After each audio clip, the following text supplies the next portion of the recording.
Let's take a look at the second part of our definition.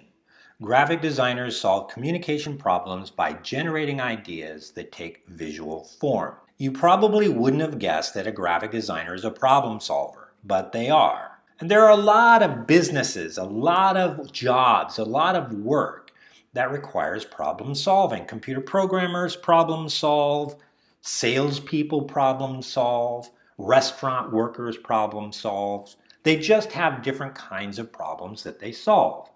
Now, a restaurant worker, for example, is trying to solve the problem of the customer. The customer comes in, wants food, wants to be served, wants to be taken care of, and so the restaurant worker does their job in order to solve the problem of that customer. Well, as a graphic designer, the graphic designer has customers. We call them clients. They're the businesses that create products or services that are trying to sell to a target audience. Take, for example, a company that manufactures bicycles, and maybe their bike is really cool, really stylish, really fast, and has these great features and functions. They're really good at making the bicycle, and they're really great at coming up with ideas about how to make a better bicycle, but they have no real good idea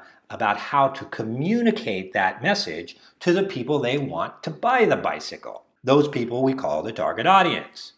So they come to the graphic designer to solve that problem. They know how to make bicycles.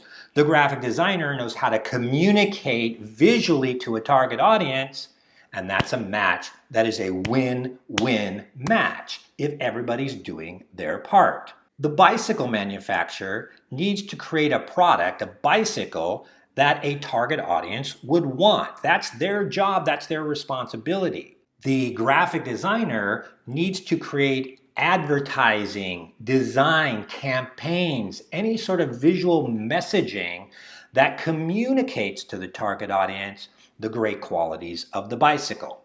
When both do that, when the bicycle manufacturer does their job and the graphic designer do their job, everybody makes money. That's why it's called commercial art or commerce. What kind of visual communication or visual art or communication art do graphic designers produce? Here's an example of an ad. You've seen them all the time. What's the message here? The message is that the shrimp is really hot. Very creative, right? The design is excellent, lots of space. We've talked a little bit about that. But the idea, the visual idea, is really interesting. It's funny. It's creative. It's got all of these things that draw the target audience's interest. And when they understand the message, it's kind of cute and it feels kind of good to them. And so there's an effective message being communicated. The problem is that the restaurant wants to tell everybody they got this great hot shrimp. The designer takes that problem and creates a visual message in order to solve it. Here, the graphic designer is trying to solve the problem of the perception of Adidas tennis shoes. Adidas tennis shoes, or the company Adidas, wants their tennis shoes to be perceived in a certain way. Hip, cool, active, fun. You can kind of get that from the design. And that's why this is a good design, is because the designer understood the problem and then created visual communication that effectively created the message to the target audience. There are other kinds of design that graphic designers do other than ads and posters. For example, here, this is an environmental design. Environmental design is where the designer designs the space that people occupy. So in this little performance venue, you can see that it has color and texture and unity and a theme. It's got a surf theme. We're going to learn later on how important themes are when you're designing. Well, you can tell the vibe here, this environmental design, is completely different than, say, the vibe here. This is an Apple store. Technology, steel, cool, metallic, all of that is going into presenting a feeling and an emotion about Apple and their products. Now, just to go back here for a minute, it is very different than this. It's obviously very different than this. So, when graphic designers design, whether it's environmental design, a poster, an ad, they are trying to communicate a feeling, a style, a message that is consistent with what the company is all about. This is corporate identity. Graphic designers do a lot of this where they design the style of a company, the color palette, the imagery, the textures, the type styles, all of that, and that is consistently reproduced in all of the internal and external communication a company does, so that all the communication that a company does is continually reinforcing the design or the brand of the company. Here you see packaging design. A graphic designer does a lot of packaging design. And the objective of packaging design is to very often have that package separate itself from all the other packages on the shelf of the store, of the grocery store. But also, the design, like any other design that a graphic designer does, is intended to communicate the message, the style, the brand of the company. As you can see, this is a fun vibe. It is Italian food, sauce, and pasta, trying to present a lively, good, fun feeling. The kind of feeling that you might experience when you're eating their sauce and noodles. Here we have publication design, a magazine, for example. Now, back in my day, these publication designs were a big part of what a graphic designer does, these printed magazines. They're still out there and they're still being read. You can buy them at the grocery store, but they're not quite as popular as they used to be. A lot of designers don't do as much publication work today with magazines and printed material, but they do it on the web with blogs and other sorts of publications online. Here's another example of a publication design. This is the cover of a magazine, and you can see the style, the vibe, the unity, the texture, the contrast. It's really a very, very attractive design. Now, let me just say one thing here. When we graphic designers talk about attractive or attractiveness, we're not saying, oh, it's really pretty or it's really beautiful or attractive in the sense that maybe the common person says that word.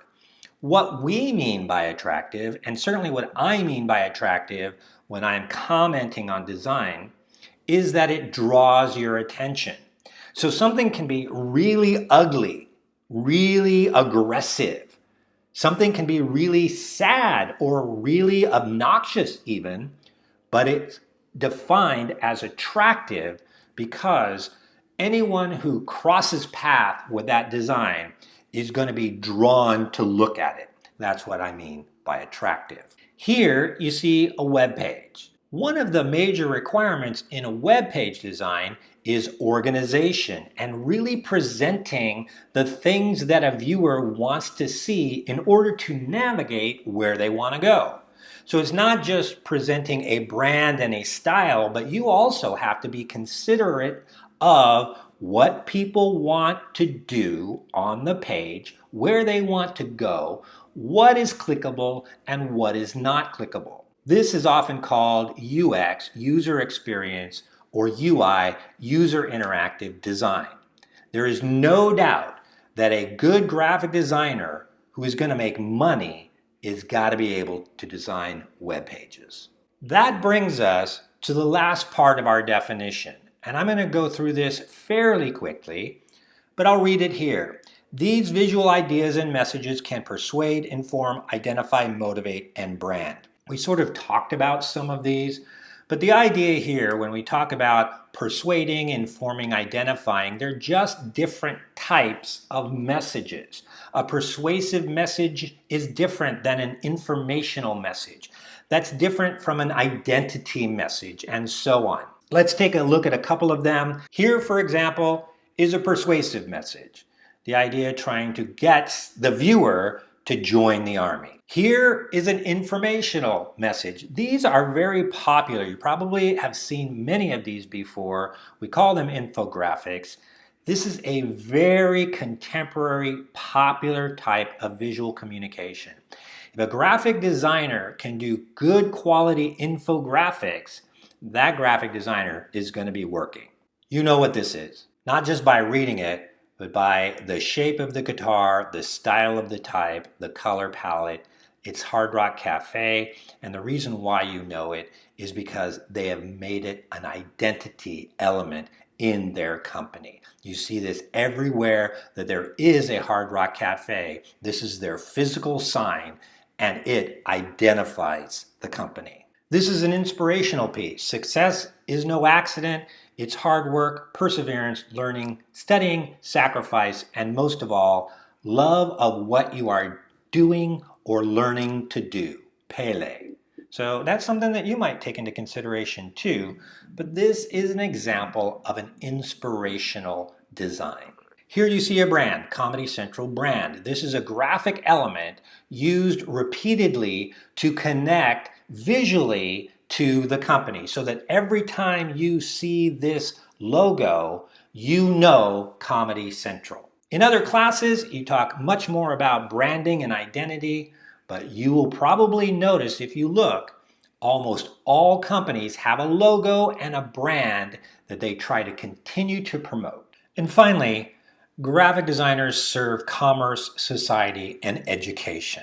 Commerce is business, the idea of buying and selling products. Society is doing design that benefits society as a whole. Maybe you do a campaign, a poster campaign, in order to help benefit the homeless. Sometimes even graphic designers do pro bono work, which is for free work. And then graphic designers also work in education. Mount SAC is an educational institution. You have probably seen our promotions, our visual communication. That's it. That's the end of this video series on what is graphic design.